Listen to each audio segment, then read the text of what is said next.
Well, a disaster is unfolding in and around the Philippine capital right now. Half of Manila is already submerged after a deluge that's lasted for days. People are screaming from rooftops for help. There have been deadly landslides and it's still pouring with rain. Soldiers and police and volunteers are all out in rubber boats trying to find people and take them to evacuation centres. But just given the scale of this, given the fact that it affects more than half of Manila, it's going to be an incredibly difficult thing for them to find everybody.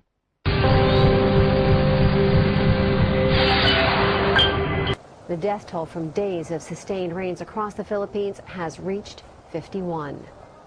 At least 9 people were killed and 4 injured when the earth gave way just north of Manila.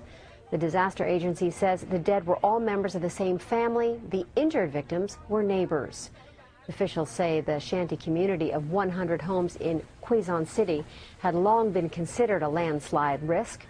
Rescuers are now struggling to reach flooded communities.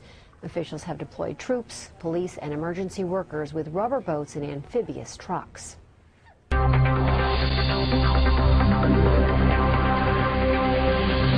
Well, at this point in time, according to Secretary Soleiman, she's the head of the Social Welfare Department, they basically have released what is somewhere in the neighborhood of roughly $1.5 million to the disaster victims. Obviously, that's just initial food and some basic expense money for them.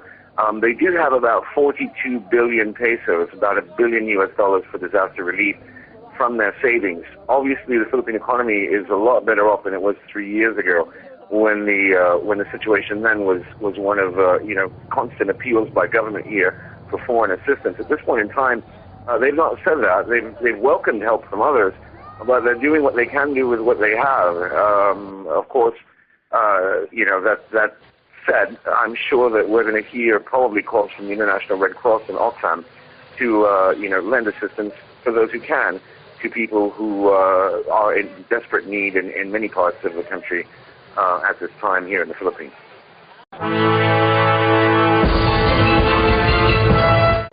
It was scary. The water level was so high. The others were left behind, many of them. Some 20,000 people are believed to have been moved to evacuation centres. Local authorities are struggling to handle the flow of people.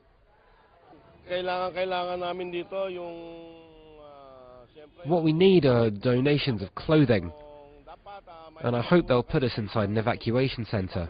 The school didn't accept us. The people should be gathered first. People grab hold of whatever they can and hope help comes before the waters rise any further. The floods are so deep where we live. We don't want a repeat of Typhoon Ketsana a few years ago. We got scared, so we evacuated last night. 464 people were killed in Typhoon Ketsana in 2009 when a month's worth of rain fell in just 6 hours, triggering flash floods. Authorities say more rains will hit northern and central Philippines, warning of further floods and landslides.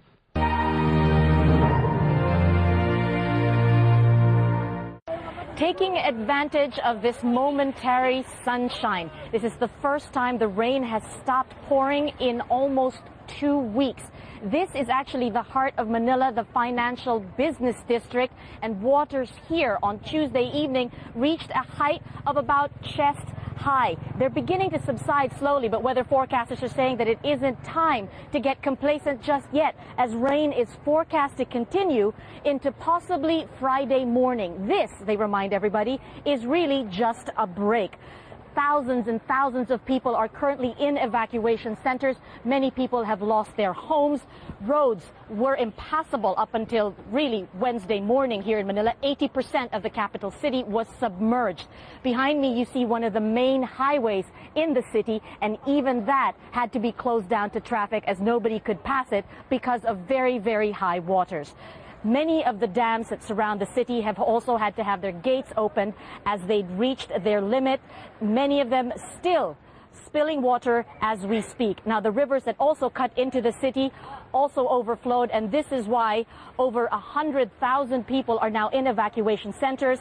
The government is saying over 1 million people have been affected by these floods, and not just in the capital city of Manila, but also in the provinces that surround the area.